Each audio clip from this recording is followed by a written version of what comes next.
Welcome back to Heal, Healing, Empowering, Accepting, and Living, a podcast sponsored by Changed by Fire. Excited to be back with you today to explore more about healing and honoring those who help along the way. So my name is Jen, and I am your burn survivor galore to help you understand our side of things. And over here is the gorgeous Lori. My name's Lori. I am a 15-year burn advocate, social worker, and current holistic trauma therapist. Yay. So yeah, I always love your descriptions of yourself. That's my I know. one of my favorite aspects of the episode. I give the burn perspective or burn survivor perspective, but I'm so much more. You're beyond that. What could I tell you? So this season, we've been exploring helpers in the hospital. A little recap of last episode 2 of season 8, the therapy team, part 1. We talked a little about the hospital, impacts and healing, understanding the value of the therapy team and support, mobility, and just continuity in healing. We had a little Q&A with Andrea, who's one of the occupational therapists in the Arizona Burn Center. And we learned really how the therapy team comes alongside to help get survivors back to life and functioning and their goals. And you might remember our takeaway, the pendulum self-hug. How have you tried that out? Have you found any help in your own regulation, your own healing? We would love to hear from you. So this episode, we're going to continue conversations with the therapy team in hospital, as this is such a valuable role in returning back to mobility, functioning after an injury. So are you ready for further conversation with helpers in healing?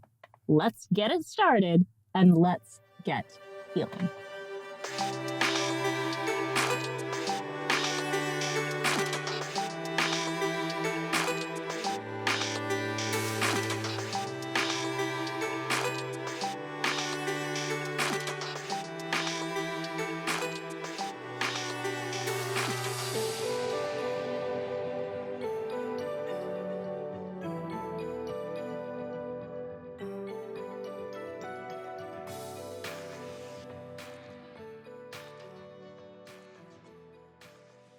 So last episode, we talked with an amazing occupational therapist about the importance of the therapy team in the hospital.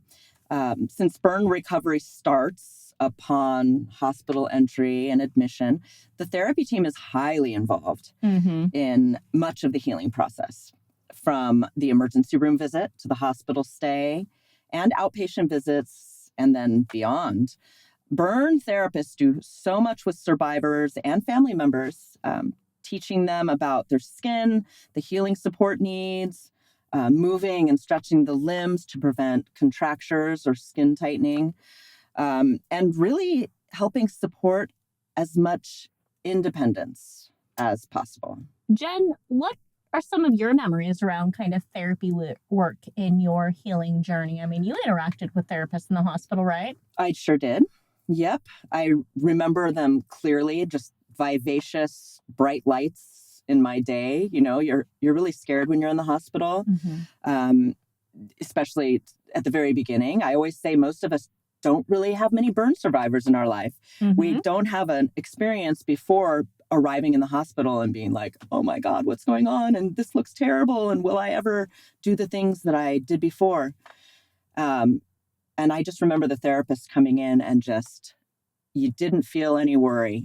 They were just so confident, so positive. They really made you feel seen and valued and really kind of held your hand through the journey of getting from that first day to getting out of the hospital. And then forward after that, just getting better and better. And I think we talked about that a bit in our last episode too, just how much of a guide therapists can be in just figuring out the healing journey ahead. And I think one of the big aspects of a burn injury and healing is just your skin and how your skin responds to the burn. Sense of elasticity, mobility, and it can quickly become really tight and difficult to move, especially as that burn is treated.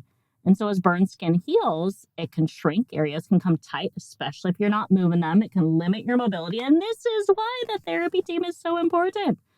Occupational and physical therapy for burn injuries are such a part of the healing process, and they really work hand in hand upon the time of admission.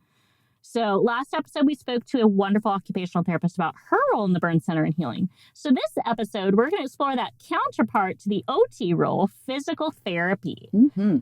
Physical therapists often really work with mobility, stretching, getting up and out of bed, building strength post-injury, some of the really painful and hard aspects of a burn injury. And that being said, physical therapists are a part of the daily process of healing in the hospital and post-hospital stay, and really individualized care and support needs for each survivor. They're one of those familiar, consistent faces of continuity and care, and they can be such a figure of encouragement and emotional support along that journey. Yes, and we are so elated to have one of the amazical? Is that like magical and amazing all together? You're amazical. No. So one of our amazical physical therapists at our local Arizona burn center at Valleywise Health is here with us today, Gabby Vieira, to speak with us further about the role of physical therapy in burn healing and care. Welcome, Gabby. Thank you.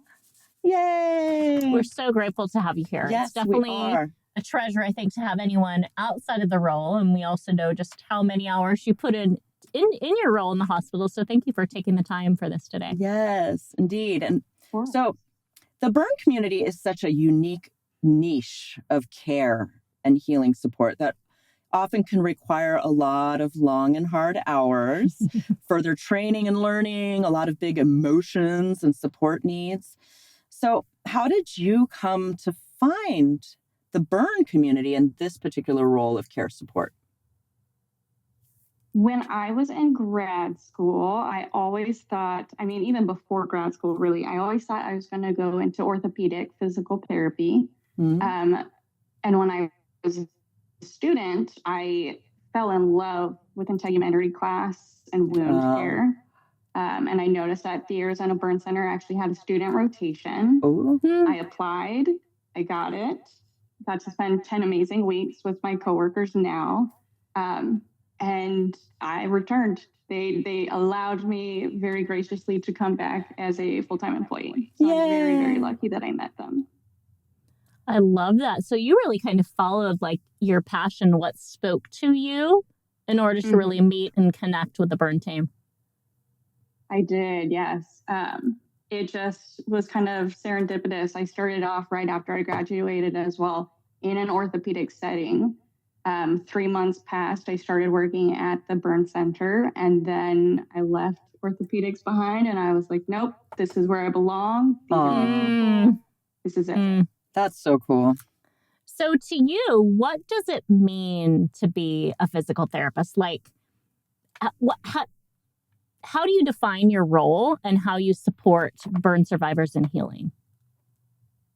How I define my role as a physical therapist, I really, down to its core, is I help people to better themselves and to reach their goals. So it's more than just me helping someone with mobility or with exercises.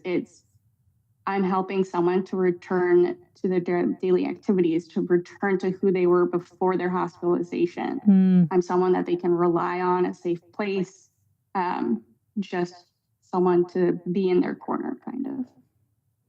I love that because you very much embody that same belief of therapy as Andrea, like the occupational therapist. And I think so many individuals are taught as far as occupational therapy more kind of focus on the intensive hands, face, whatsoever, and physical therapy more lower. And I love how both of you similarly said, like, we are beyond that. We are helping people get back to where they were, where they want to be, and just overall functioning, which just really embodies more than just the physical place. It's just emotionally, socially where you were at before. Yeah. I love that. It is wonderful to recognize each patient as you're a person. Who are you? What do you want to do? What did you do? And how can I help you return to that? Very cool. So what are some of the harder aspects of your job as a therapist? Like, how do you motivate and encourage yourself to engage in those harder aspects, those harder days? I really rely on my coworkers a lot. I rely on all of the positive experiences that I've taken away from both my job and all the time I spent there as a student. Um, and sometimes it's just I have to give myself grace and I have to give my patients and survivors grace. You're not going to get along with everyone. You know, we're going to kind of meet at different levels of motivation. And you just have to work it out and find that middle ground. I love that.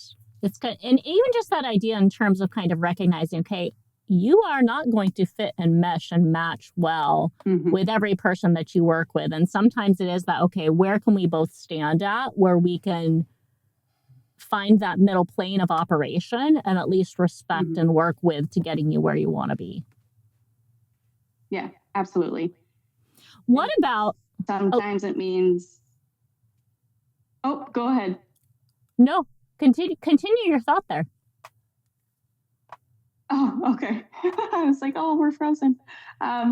Sometimes it just means I have to tweak my personality a little bit, or I have to kind of approach things with a different energy. But it's really what can I do to help this person? Not so much focus on me and my experience. It's what do I need to offer them? Looking at the lens of kind of their needs and how to best come alongside and support them versus necessarily like where you're at. What about, so flip side of kind of difficult aspects of your job, what have been some of the more encouraging or gratifying parts of your job, of your role, and how do they help kind of like further just how you sit, how you continue in your career? I think one of the things that is just the most like positive and the things that I love the most is seeing people when they return to us for clinic appointments or for, you know, just the ones who come back to say hi to staff and to see how they are doing and how they've kind of returned back into school, returned to work. Moments like that where, you know, we have someone who was with us for a very long time to come back, say hello, and just be able to check in with them. Those are the moments where it kind of gives me chills of you've come so far. Like, it means the world to me. I think like we've talked about that too, in terms of like that full circle type of piece, like when you're able to see, when you're able to go back and kind of meet with people that you've worked with and you can see each other on different planes and just see like the healing and recognize both of your part in that journey. Well, and to come back in as a survivor, because same thing, like I remember coming back to the hospital and bringing cookies to the nursing staff and the therapist, but to be able to come back not in the hospital gown covered in gauze and miserable, but to be able to come back and be like, this is me and I'm me because you helped me get back to here. For sure. Such a gratitude share too. Yes. So talking about the burn survivors that are in your life as you go through your profession, how have you found the reception of burn survivors to your therapy support needs? Like, how have you eased any difficulties or fears that they may have when you're working with someone who's in the hospital dealing with this scary situation? As a, so I've been working there for 3 years, so I'm definitely more of a younger therapist compared to like Andrea. It's really, it comes down to just getting down to eye level with the patient and talking them through things like, I don't know what you're experiencing.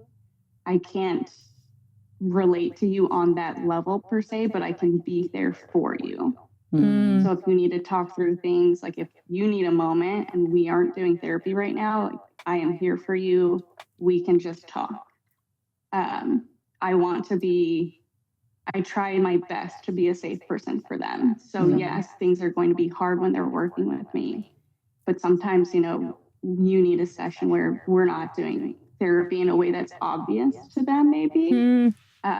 More of a, I'm visiting with you as someone who is investing all of my energy and interest into in this moment.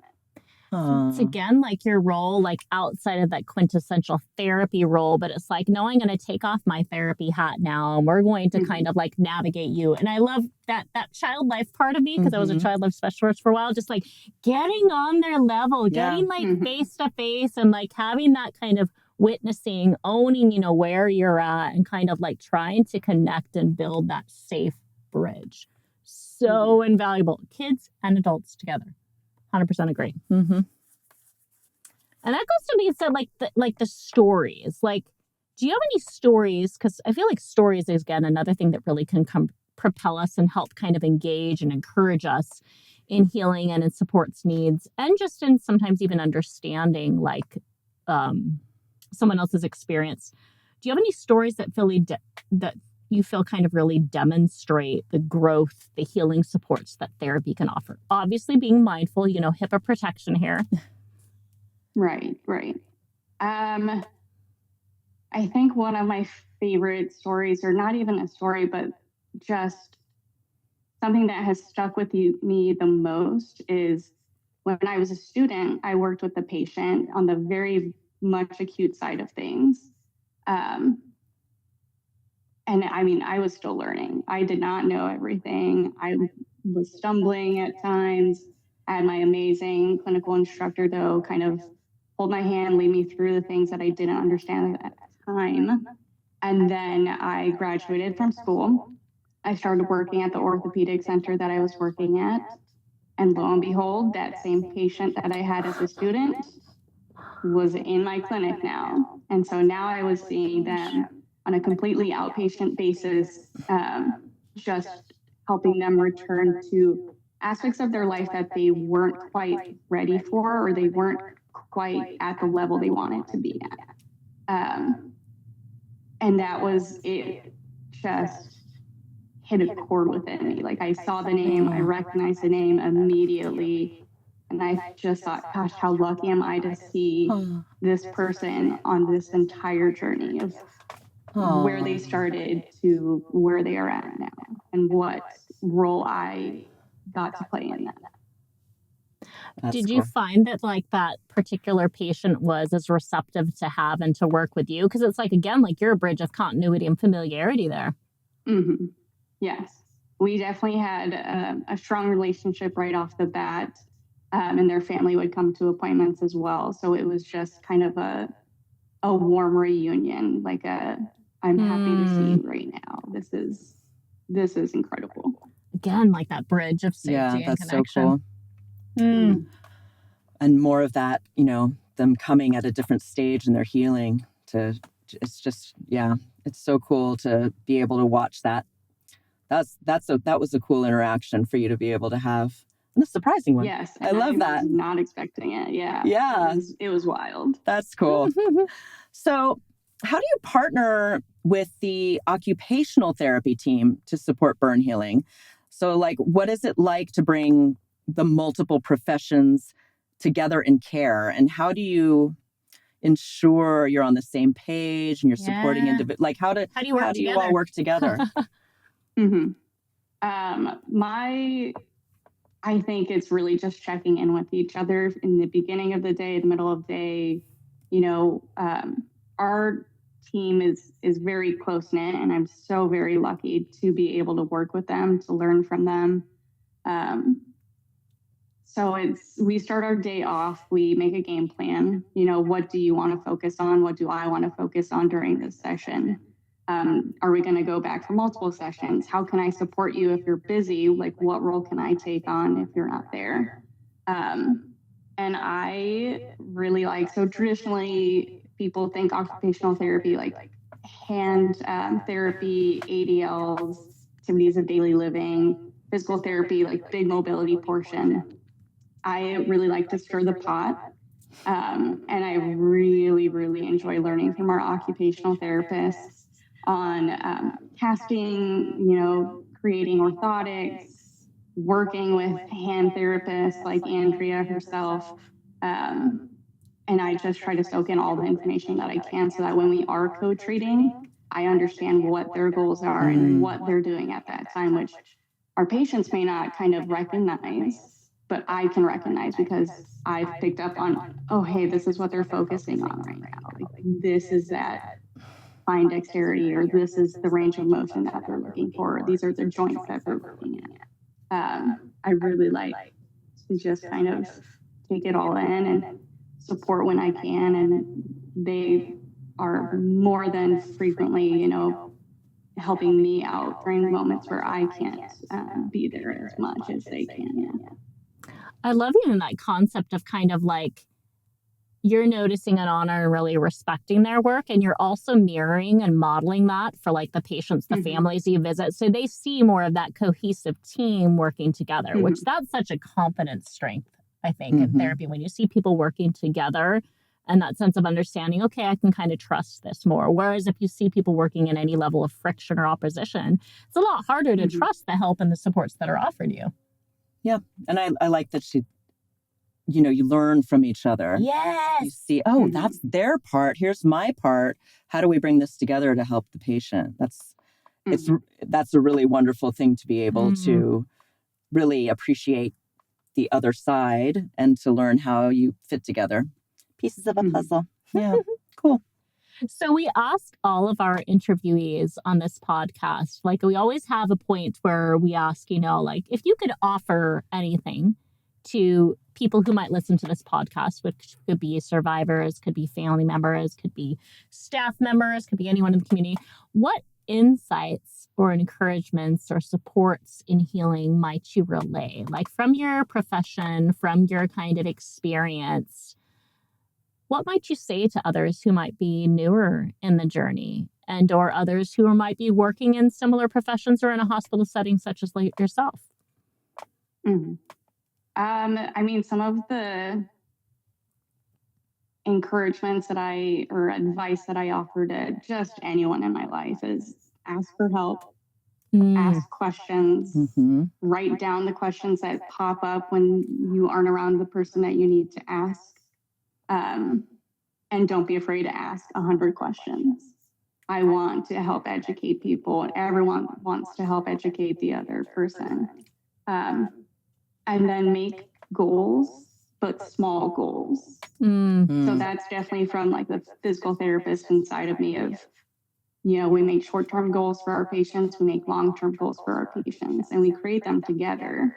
But I just find that making a daily goal the day before, even if it's the smallest thing, just helps you feel a little bit of a win or success. It's a little bit of that like future planning. So it's like you have a little insight into what's happening ahead and kind of coaching yourself ahead.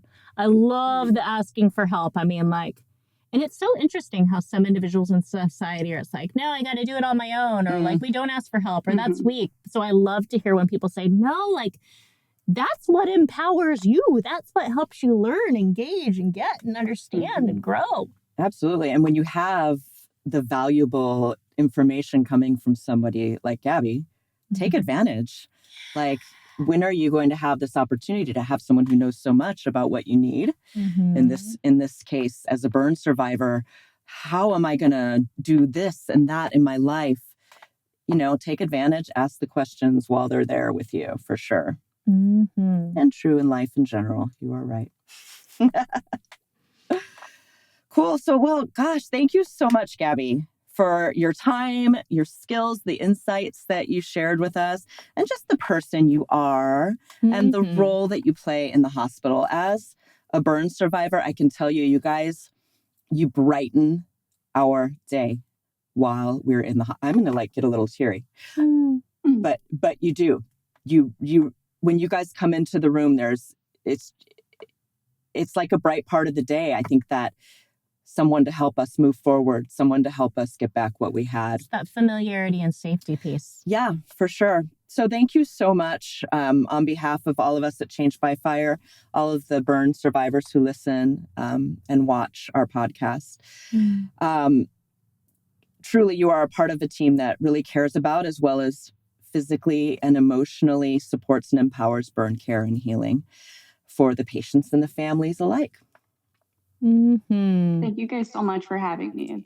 It's truly been an honor. I was very, very enthusiastic when Andrea reached out to me. Yay.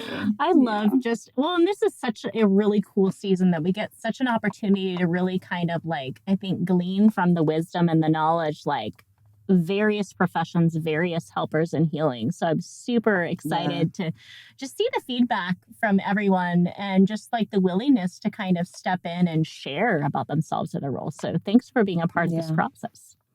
Of course. So every episode we do a takeaway, and we usually have it somewhat related to whomsoever we're interviewing or whatever topic we're on. So today's takeaway is going to involve a little strength building, a little bit stamina work on the therapy realm. So maybe you can participate with us as you're able. And our takeaway for today is standing tall. So we're going to learn how to embody a little bit of a sense of standing tall in your own body, in your own place and space in healing. And remember, our takeaways are just little nuggets of wisdom and little holistic healing elements that you can I'm not speaking well today, that you can combine with your therapy, your healing support needs to just further your move towards wholeness. So I invite you to participate with us if you feel free, if you feel able, or if you choose to circle back to this, just remember kind of at what minute or part of the podcast this is. So if you are participating with us, I invite you to just take a moment to get into a comfortable position. Now, you can be sitting or you can be standing through this. We're going to sit because if we were standing, you would just see like our torsos or our pelvises. That wouldn't be super, that wouldn't be super engaging to really look at. So we're going to do this sitting. And so sitting or standing comfortably. And just taking a moment to maybe settle your posture. Maybe if your shoulders are to ears, to drop your shoulders a bit, to release them. Maybe taking a few breaths. To just settle a little bit more into your body space. Maybe you place a hand on your heart to allow your heart to settle with that breath.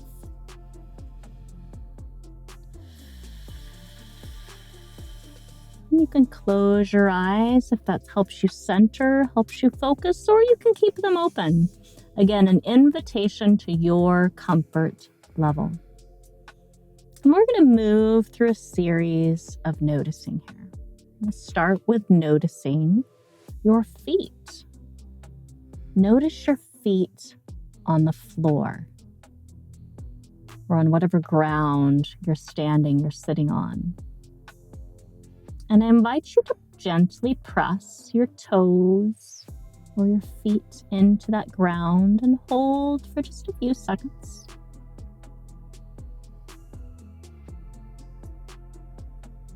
And feel into any sense of resistance and connection together to this ground, to this foundation, this earth space.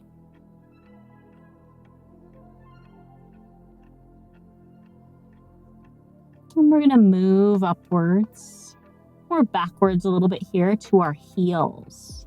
So notice how your heels sit on the ground.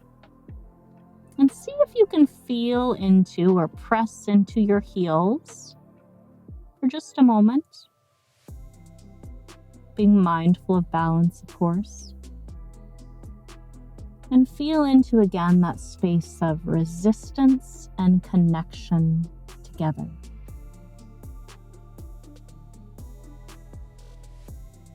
Allow yourself to return to a place of kind of active rest. We're going to move to our ankles. So notice we're slowly moving up the body. And take a moment to maybe move your ankles back and forth, maybe one at a time. Notice how your ankles move, how your ankles rotate. And then allow you to hold your ankles to some point of stability and gently press. And notice.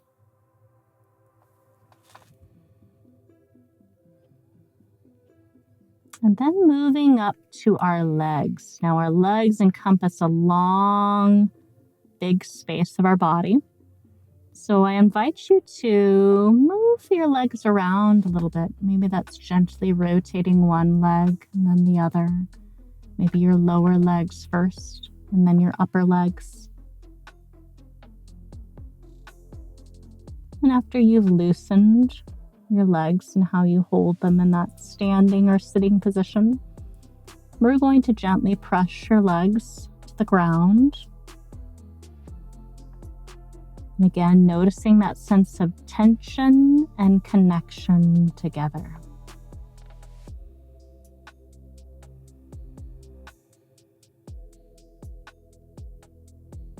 And then finally, we're moving to our spine. So standing or sitting, allow yourself to maybe move your spine around a little bit. This is Lori's favorite thing to do. Allow your spine to just be mobile, and then allow your spine to stretch out, to stand to some erect type of functioning as best as you're able to with your body space. And notice that sense of strength in standing or sitting tall. And what if you were to bring that to all of your body, from your feet to your heels, your ankles, your legs, your spine, your neck, your head?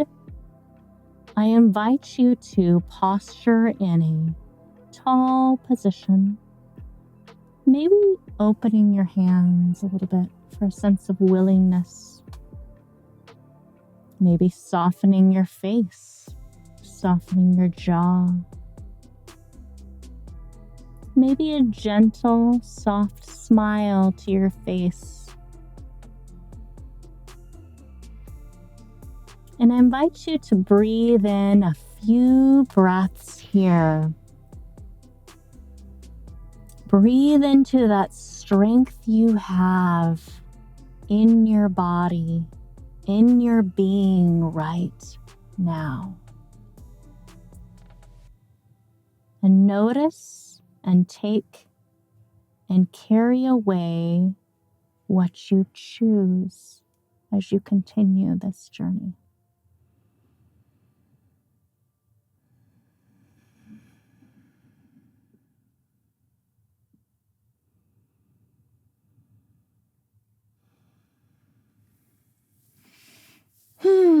I feel ready to conquer the world myself.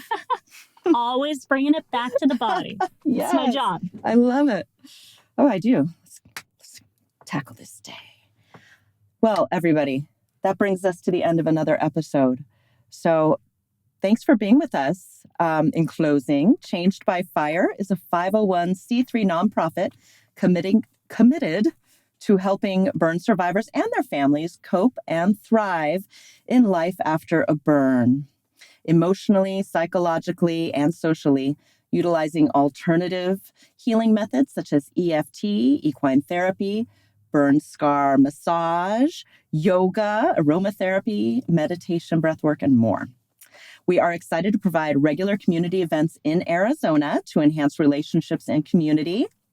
And we are also actively building out our website to showcase even more virtual supports and offerings as well. So even if you don't live locally in Arizona, you can access and partake of alternative healing help and support needs. So check us out at www.changedbyfire.org. And if you're interested in being on a podcast, sharing your tools for healing or your story, or if you're a practitioner or you know one who would like to further help us expand our reach, please reach out to us. Love this. I just love how much we can really do with that sense of community and connection. And really, it takes a community, it takes a village, this whole healing and growing process. So until next time, our acronym for this podcast is HEAL. So we always step through a HEAL moment with you. So HEAL, H, have some thoughts about your current therapy experience and needs. E, explore ways that you can further expand on and strengthen your supports. A, allow yourself to participate fully in your own healing. Ask, speak, goals. And L, learn to really feel into and build the strength forward that you know you have and can carry. We believe in you. Yeah. Until next time, see y'all soon. Thanks, everybody.